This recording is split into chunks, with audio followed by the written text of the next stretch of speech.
Hello, boys and girls, ladies and gents. This is DafubFilm&TV, and today I have the review of the third episode of genv, which is the final of the three episodes that have been launched or released in one batch. Was it today or yesterday?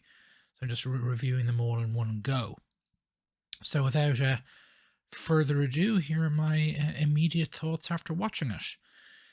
This episode gives us some backstory on what has been happening previously. There have been in the first episode, you have a sequence that sets 8 years before present events. In this episode, you have a sequence or one or two sequences set during events of only, say, 3 years ago rather than 8 years ago. Assuming the show is the current season is set in the present year of 2023, and it gives us more of a backstory into what's it called again? Golden Boy, Fire Boy, who again, spoiler warning, who's blew himself to itty bitty pieces in the first episode, and apparently was under the mistaken belief that his younger brother was dead, when in fact apparently he was not dead, and it seems that his death was, for whatever reason, was faked. The episode again gives us continues on the story. Obviously, we get lots of new information this episode. It's maybe a bit slower overall than episode 1 and episode 2, but it's still it's got some pretty gory sequences in it. One involving the sequence set 3 years earlier, involving the younger brother, and then another one again. The younger brother is present and witness to this another particularly gory sequence involving, what is the name of that? I should really at this stage be trying to remember the name of the characters. Pardon me, but the what's the word for it? The female super whose name escapes me, I apologize, as does the actress's name, who shares a room with the lead character / actress, whose name I also do not remember. Again, I should really kind of do a bit of prior research, but again, I've just watched the episode. I'm just doing the review straight here and now while it's fresh in my memory. This is the female character who can shrink down her size. We find out this is kind of an analogy for, or not an analogy. Can't get the term escapes me, but it's she's basically kind of quote unquote bulimic. She basically can shrink her size by vomiting up her food, making herself ultra small, and then she can make herself back to her normal size by eating. So I assume it's supposed to be an allegory, maybe that's it, for bulimia, but apparently she doesn't, or at least the character claims she doesn't have a mental health disorder. Again, bulimia, she's just, that's the way her powers work. Although how exactly she found this out is not explained in the episode, so you got a bit of an eyebrow raiser / question mark there. We also get some, again, spoiler warnings, interesting information about the character who is kind of capable of switching sex on the fly, whose name I should also really remember, where apparently he, she, they, their, whichever terms you wish to use, was born male before they got the compound V, and then after that apparently gained the ability to, again, become female and switch back between both biological sexes on the fly. And again, that's obviously an allegory for certain other contentious issues of the day, vis-a-vis kind of the LGBTQT plus community. I've used that, get that pronunciation right, in one way or another. And the character's parents show up in this episode and do appear to have a hard time with the fact that the character is capable of being both female and, as they identify the character, as male, as their eldest firstborn son. And again, that's that's interesting, but it's not necessarily, well, neither of those two kind of issues, they're not really new ground. If this was being done, it's not like, say, for instance, the original series of Star Trek, where you had the first interracial kiss on broadcast television in the United States between a black woman and a white man, and between Uhura and Captain Kirk, when this was back in the 60s, the earliest to midish 60s, or midish to midish 60s, when the civil rights movement was still, at full steam at that stage, but certainly not yet not yet achieved all its objectives, or was in the process of doing so at the time. If this had been, if these two characters or their associated storylines had been done, 20 years ago, that would have been, credit where credit is due. That would have been very kind of cutting edge at the time, but I don't really think that's really the case now. Again, I'm sure there are people who disagree with me, but then again, I am, stating the obvious, coming at this from a European perspective. In America, maybe this is kind of still more relevant than it would be on this side of the pond. The episode, again, and this is the show as a whole, I've compared it in the show and its two previous episodes repeatedly to Disney Plus content, and again, broken record, but it's so much better written than the stuff that Disney is coming up with, both in terms of the overall storytelling, things making sense, and the plotting of the story threads running through all three episodes, the dialogue. And again, it's a bit difficult to judge, actors versus actors, or actresses versus actresses, because many of the actors and actresses who are, again, in, say, for instance, in Ahsoka, have so relatively little to work with in terms of the dialogue, that it's a bit hard to judge in terms of exactly what are their actual abilities as actors, because they're not really gotten much, again, to work with. But this cast is doing, as far as I'm concerned, a very good job. The show is, again, very well made, very well put together. I have no criticism of it from a production quality standpoint, and they are, again, using one location shoot after location shoot after location shoot. And that is, when you're talking about big budget television, unless you're talking about an environment or a situation where you just cannot do location shooting, and you have to shoot on a set because there's no naturally occurring facsimile of what you want in terms of a location you can go to get what you want, that exists. So you have to shoot on a soundstage. Outside of that, you really should, for big budget, high value appointment television like this, you really should shoot on location wherever possible. And again, in terms of the actual / perceived production value of the show, it really, really helps. It's very well written compared to the Disney Plus stuff. It's everything else springs from that. It's well written, it's well made, lots of location shooting. The acting is very good, certainly much better than what the actors are able to do with the material they've got in Ahsoka and other previous Star Wars and MCU shows, or certainly over the last two years or so. And in terms of, it's, as I said, as an episode of itself, compared to the previous two, it is a bit slower, I feel. Although I've watched two previous episodes to this day, done reviews of them, uploaded them up to my channel, so maybe I'm just getting a bit tired, and it is at the point I'm recording this in the evening. So maybe I'm just a bit more, I'm at the end of my day, and I'm a bit lower on the energy, so maybe I'm just less enthusiastic as a result. But it is, I think it's the weakest of the three episodes. Maybe. I mean, there's a kind of a big kind of sequence at the end with a cliffhanger ending, which is rather gross. Which again, spoiler warning, they are again, female character who can shrink down her size very, very dramatically, goes in looking for the thought to be dead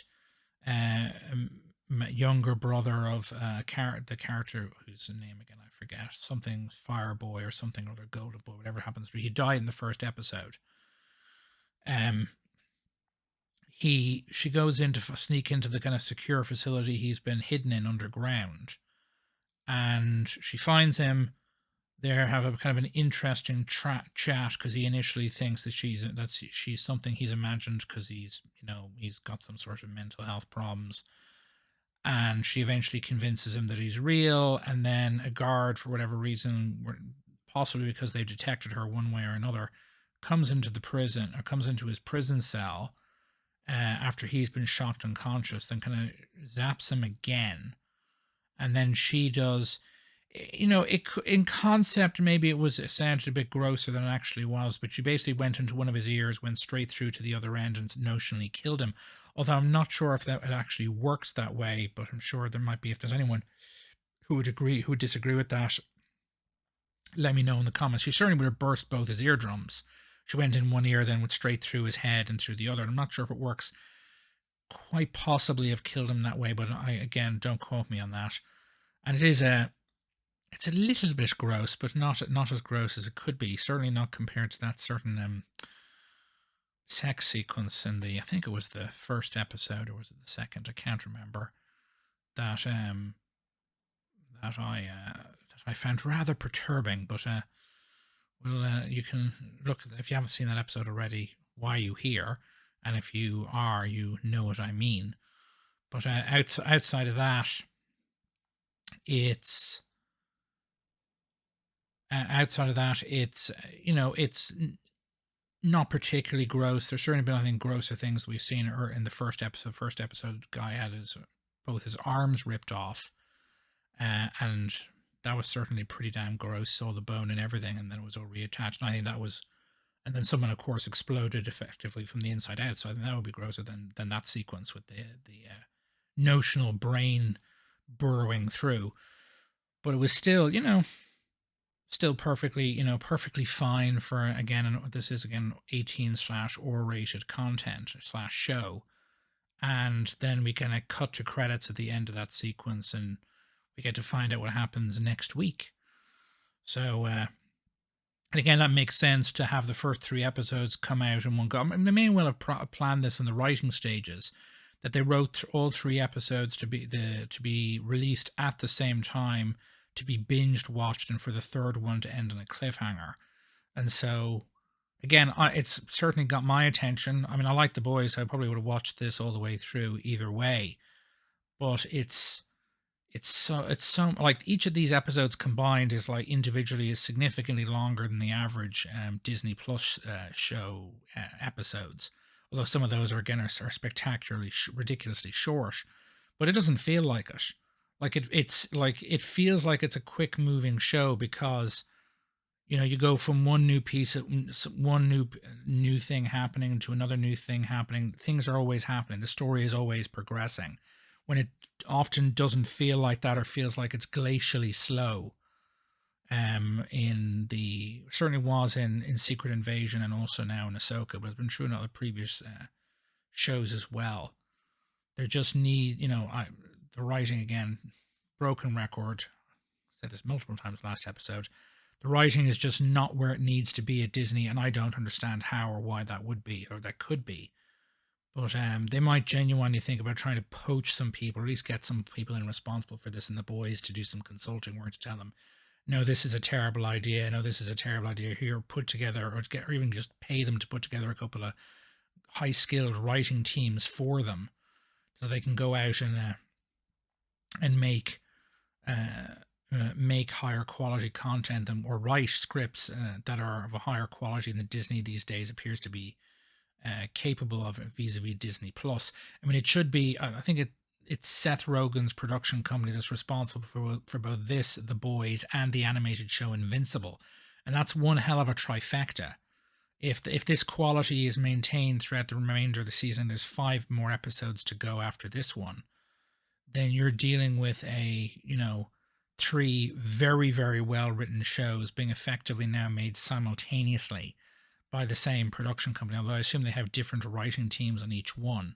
I assume hopefully they don't get overstretched. I mean, for those who know their television history, it could be argued that the X-Files, as an example, was it back in the 1990s? I can't remember when that show was cancelled, that the quality of that show fell off a cliff when the core team responsible for the showrunners and so on began another show called Millennium, which didn't last anywhere near as long and wasn't, I don't think, anywhere near as commercially successful. But it seems to have bled off an awful lot of writing / creative talent or concentration and attention away from the X-Files, and the X-Files suffered for it. The argument could also be made that's true The Simpsons vis-a-vis its equivalent to Millennium, which was Futurama, which was, when it hit the air, I think rapidly became a very good very good show in general, but I think it very badly affected the writing quality compared to The Simpsons, which has been, again, to my mind, I haven't watched an episode of The Simpsons, let alone an entirely new season of them, in years and years and years, because I just lost interest because the quality fell off a cliff, in my opinion. Again, the writing above all else. Anywho, I need to start remembering the characters' names, maybe even a better idea, some of the actor and actresses' names. But this is grade A, high quality appointment television, certainly compared to what Disney is putting out, and hopefully this is a genuine, like, this could end up being one of the two kind of highlights of the year, the other being season 3 of Star Trek Picard, as being kind of just much better than what we've been seeing of late in general, not just from Disney, but the Thelma show was bad.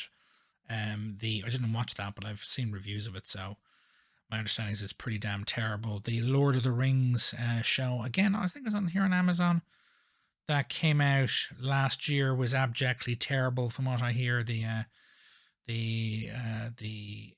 Tolkien loyalists have been up in arms about that. I know season 2 of Foundation has been released. I actually liked season 1 of Foundation quite a bit, but I didn't read the books, and apparently the people who did read the books do not like the show at all. So there is still a lot of dreck out there, or at least stuff that only uneducated Philistines vis-a-vis me and Foundation would like. But this is, again, I think possibly in terms of genre television, one of the two best shows we've seen this year, and hopefully it's kind of it bodes well for the future in terms of a restoration to high quality, again, appointment television. If not late in the rest of this year, then certainly next year. I think House of the Dragon season 2 is out next year.